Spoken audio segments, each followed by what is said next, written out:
a voulu rappeler quels étaient les principes de la politique énergétique que notre famille politique mettrait en œuvre si, dans 2 ans, elle a la possibilité de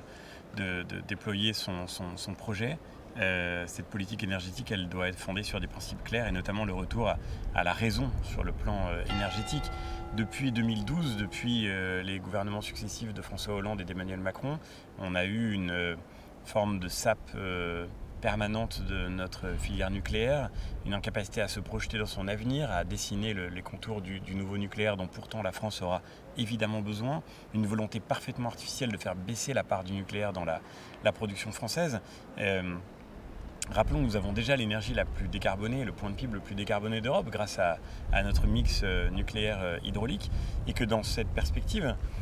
vouloir impérativement faire monter la part des renouvelables dans le mix français, c'est en réalité une aberration environnementale pour l'impact que représente en particulier l'éolien, une aberration en matière de souveraineté pour le fait qu'il faut importer, notamment de Chine, ce qui est nécessaire pour développer ces énergies, une aberration industrielle parce que l'intermittence de ces énergies est un problème pour le réseau. On l'a vu en Espagne il y a quelques semaines seulement, avec le blackout général créé par l'excès d'énergie intermittente. C'est une aberration en matière de préservation de nos paysages et de notre patrimoine. Tout ça n'a littéralement aucun sens, et donc le but c'est juste de revenir aux fondamentaux. Le but c'est la décarbonation, si on veut préserver l'environnement, c'est la décarbonation, mais le but n'est pas les renouvelables. Les renouvelables peuvent être un moyen, et en France certainement, et c'est ce qu'on a voulu dire, dans des lieux très particuliers, avec des perspectives d'autoconsommation par exemple, ça peut vraiment avoir du sens, mais il n'y a pas de raison que la puissance publique le finance, parce que ça ne représente en réalité que de l'intermittence supplémentaire à gérer. Enfin, ce que dit la tribune, et c'est très clair, c'est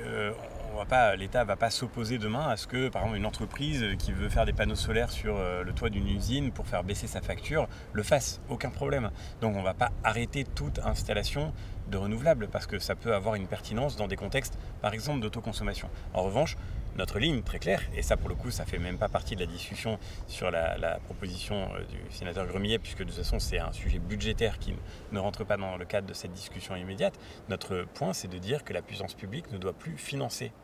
à fond perdu, le contribuable français ne doit plus financer l'installation et surtout le raccordement de renouvelables qui n'apportent au réseau que de l'intermittence supplémentaire à gérer.